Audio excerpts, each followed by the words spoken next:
Bonjour et bienvenue dans Avez-vous choisi, le podcast du vendredi qui vous invite à tout choisir dans votre vie. Je suis Oriane Savouré-Lucas, serial choisisseuse de ma vie. J'ai 39 ans, les pieds sur terre, la tête dans les étoiles, et je vous propose d'explorer avec curiosité le vaste et intrigant territoire du choix.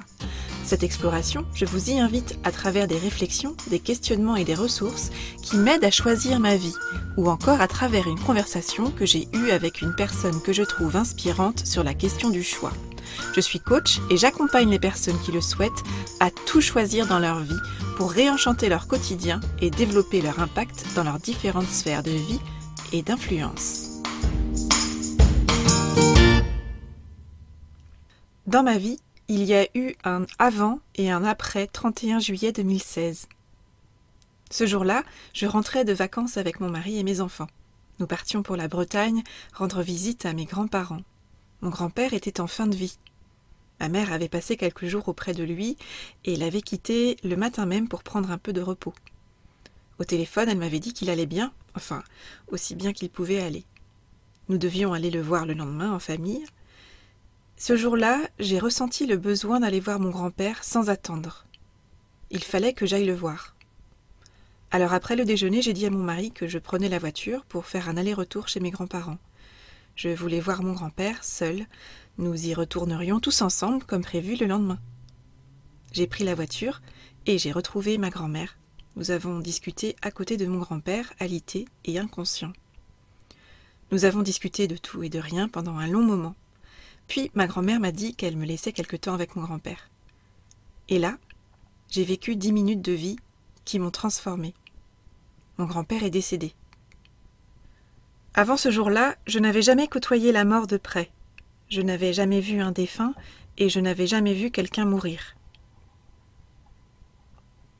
Après une courte vague de panique où durant quelques secondes j'ai hésité à aller chercher quelqu'un, j'ai choisi de rester pour accompagner mon grand-père.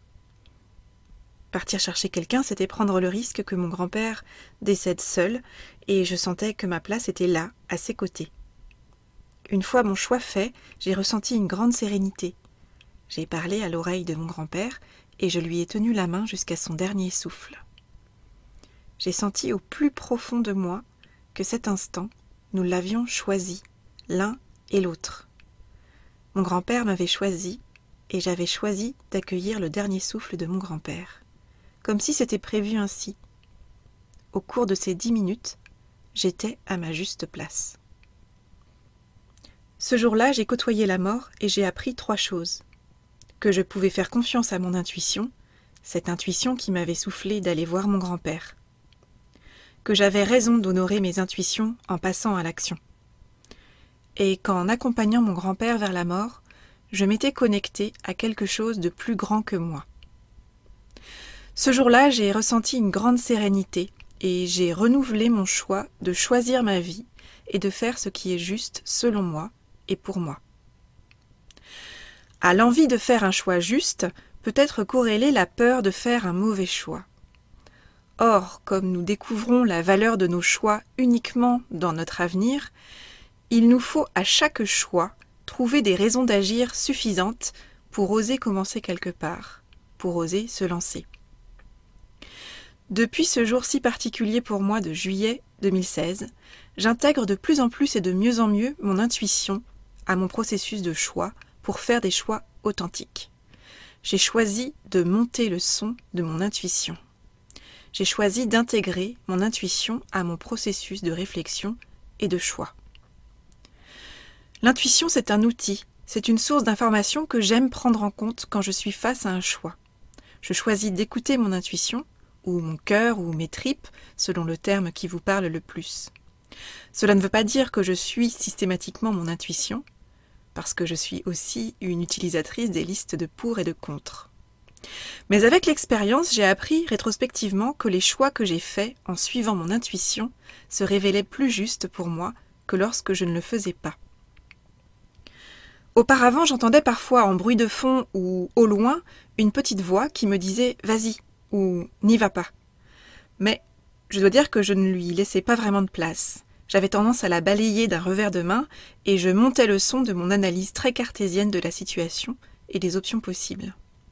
J'accordais peu de valeur et donc peu d'importance à mon intuition que je jugeais par principe beaucoup moins fiable et utile que mon esprit cartésien. Et j'ai parfois regretté d'avoir mis un mouchoir sur mon intuition et de l'avoir considérée comme moins importante et moins pertinente que ma réflexion. Et vous? Vous souvenez-vous de cette fois où vous avez entendu un avertissement intérieur, ou à l'inverse une folle joie, et où vous avez choisi de ne pas en tenir compte? Depuis quelques années, je fais donc le choix d'accorder davantage de place et d'importance à mon intuition, d'être plus à l'écoute de cette petite voix intérieure, de ces messages qui peuvent émaner de mon cœur ou de mes tripes. Je choisis de les prendre en considération dans le choix de l'action que je veux mener, en leur accordant le même crédit que mes analyses rationnelles et cartésiennes. Et je choisis d'allier ces deux sources d'informations dans mes choix. Alors bien sûr, parfois notre cœur dit oui et notre raison dit non, ou l'inverse, et nous voici plongés en plein dilemme cornélien. Ce que je constate en ce qui me concerne, c'est que parfois mon intuition me dit un grand oui, par exemple pour me lancer dans un projet, puis dans la foulée, ma tête me dit non quant à ma capacité à réaliser ce projet. À ce moment-là, souvent, je constate que le grand oui concerne la destination. Je suis sûre de ce que je veux atteindre et j'en ressens une très grande joie. Et le non que me dit ma tête porte davantage sur les difficultés de la mise en œuvre de ce projet. Ma tête identifie tout de suite les blocages, les freins, les obstacles qui vont jalonner la réalisation de ce projet. Depuis quelque temps, je m'exerce de la façon suivante. Si mon premier élan fait résonner un grand oui sur la destination et que ma tête me dit un grand non sur la réalisation, alors je prends le temps d'évaluer la puissance du oui et la puissance du non. Et je m'interroge, est-ce que je suis flexible sur la destination ou plutôt sur le chemin que va prendre mon projet jusqu'à cette destination? Qu'est-ce que je tiens à préserver dans la mise en œuvre de mon projet? Par exemple, est-ce qu'il est hors de question pour moi de mettre à mal la qualité de mes relations avec mes proches? Est-ce que je tiens à préserver du temps pour moi? Est-ce que je tiens à veiller à ma santé? Je réalise que bien souvent, je sais que je veux tendre vers telle ou telle réalisation et que les alertes envoyées par ma tête sont légitimes. Et dans le même temps, je deviens de plus en plus flexible sur la route à suivre pour atteindre mon objectif. Je commence quelque part et j'accepte aussi que le chemin soit pavé de surprises, de détours, de déviations et d'itinéraires bis. Si mon intuition m'a envoyé un grand oui, je remercie ma tête pour ses alertes, je prends en compte les points de vigilance, mais je choisis d'avancer pour honorer la joie que j'ai ressentie et la justesse de mon choix que j'ai pressenti. Et après, je passe à l'action, je me fais confiance sur le chemin à suivre et à construire au fur et à mesure, voire à inventer. Et je fais aussi confiance à la vie. Je trouve intéressant de prendre en compte les points sur lesquels notre intuition met un coup de projecteur, que ce soit des points d'attention ou des points positifs. À nous, ensuite, bien évidemment, de choisir ce qu'on en fait ou pas. Globalement, ce qui m'aide à évaluer si mon choix est authentique, c'est d'évaluer la joie que je ressens à l'idée du choix que j'envisage. Si la perspective de ce choix me met en joie, alors je sais que je suis sur la bonne voie. Le degré de joie que je ressens, c'est à mon sens le critère de choix et en même temps le critère de réussite d'un choix par excellence. Et j'ai expérimenté l'importance de créer les conditions nécessaires pour écouter mon intuition, pour monter le son de mon intuition. Pour pouvoir l'écouter, j'ai en effet besoin tout d'abord de l'entendre. Or, l'intuition a tendance à se manifester d'une voix beaucoup plus fluette et moins virulente que ma voix rationnelle et raisonnable. Et j'ai noté que pour pouvoir bien choisir, j'ai besoin de créer les bonnes conditions du choix. L'espace, le temps, le silence. J'ai besoin de faire silence, de me couper du bruit du monde pour avoir une chance d'entendre ce qui se murmure en mon fort intérieur. J'ai besoin de trouver mon tempo, d'honorer mon rythme pour permettre des choix véritables. J'ai besoin de m'extirper du rythme soutenu du quotidien, de prendre de la hauteur, de faire un pas de côté, de changer de rythme pour revenir à moi. Et c'est dans ces conditions, en créant cet espace-temps, que je parviens alors à entendre ce qui émerge. Autant que possible, je choisis donc d'être créative avant d'être réactive, de créer avant de réagir à toutes sortes de stimuli qui envahissent notre quotidien, et je veille à ne pas laisser ma liste des choses à être recouverte par une interminable liste de choses à faire. C'est la raison pour laquelle je choisis régulièrement de m'octroyer des temps seuls où je suis là pour moi et seulement pour moi, quelques heures, une journée et une semaine, parce que je sais l'importance d'écouter ma voix intérieure et de faire silence pour pouvoir l'entendre et l'écouter. Et je vous renvoie à l'épisode numéro 22 qui s'appelle « Se choisir » où j'aborde ce thème particulier. C'est comme cela que j'ai intégré à mon quotidien la pratique de la méditation et de l'écriture par exemple. Et depuis quelques années, je découvre la puissance de se déconnecter pour mieux se reconnecter à soi.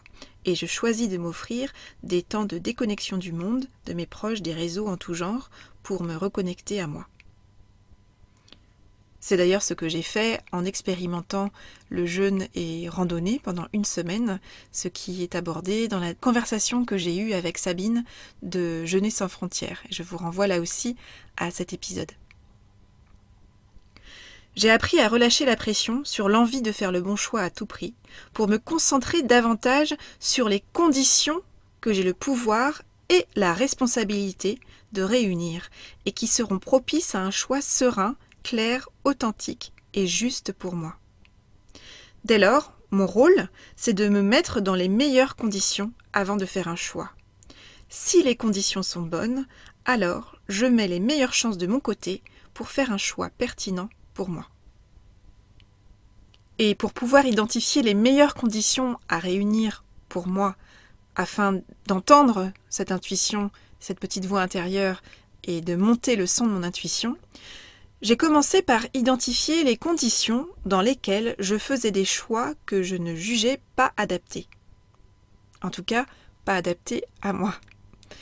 Et je prends ici l'exemple de comportements que je pouvais avoir au quotidien et qui ne me satisfaisaient pas parce qu'ils n'étaient pas alignés avec les valeurs que j'ai envie d'incarner et ne reflétaient pas la personne que j'ai envie d'être. Par exemple, lorsque je râle sur mes enfants, je râle sur les personnes les plus chères à mon cœur. Et très clairement, ce n'est pas la personne que j'ai envie d'être. Je constate que lorsque je râle sur mes enfants, j'exprime sans réelle efficacité ma frustration. Et ma râlerie est surtout un indicateur pour moi que je suis dans ma zone rouge. Je râle parce que je suis fatiguée, je manque de sommeil, je manque de silence, je n'ai pas pris de temps pour moi, je n'ai pas pris en compte mes propres besoins. Bref, je n'ai pas pris soin de mon énergie. Résultat, je réagis, voire je surréagis, à des stimuli extérieurs et je n'ai pas agi de façon adéquate et responsable. Alors, petit à petit, en discernant de mieux en mieux les conditions dans lesquelles mes réactions n'étaient pas adaptées à celles que je voulais avoir et à la personne que je voulais être, j'ai compris que, à petite ou à grande échelle, pour faire des choix justes, j'avais besoin de me concentrer sur le périmètre sur lequel j'avais la main, c'est-à-dire sur moi-même. Pour faire des choix justes, j'ai besoin de veiller à créer les conditions qui sont propices à un choix juste. Et cela passe par prendre la responsabilité de me créer un espace-temps au cours duquel je peux me couper du bruit du monde, me recentrer, prendre soin de mon énergie en veillant à la qualité et à la quantité de mon sommeil, par exemple, de mon alimentation et de ma mise en mouvement. Et vous, quelle qualité d'écoute et quel degré d'attention accordez-vous aujourd'hui à votre intuition? Est-ce que cela vous convient? Ou bien êtes-vous tenté de lui accorder davantage d'espace? Avez-vous envie de monter le son de votre intuition? Si vous avez envie de tendre une oreille plus attentive à votre intuition, quelles sont les pratiques qui sont propices à une reconnexion à vous-même que vous mettez déjà en place dans votre quotidien? Comment pouvez-vous les conforter, voire leur accorder davantage d'espace dans votre quotidien? Quelle est cette pratique qui vous appelle depuis quelque temps déjà et que vous aimeriez tester? Par quoi choisissez-vous de commencer? Vous êtes prêts? À vous de jouer! Voilà, c'est tout pour aujourd'hui. Vous retrouverez cet épisode sur le site oriansavoureluca.com. Si vous aimez ce que je vous propose et que vous voulez faire partie de cette aventure audio, je vous invite à vous abonner à la newsletter de Avez-vous choisi, afin d'être alerté dès la publication d'un nouvel épisode.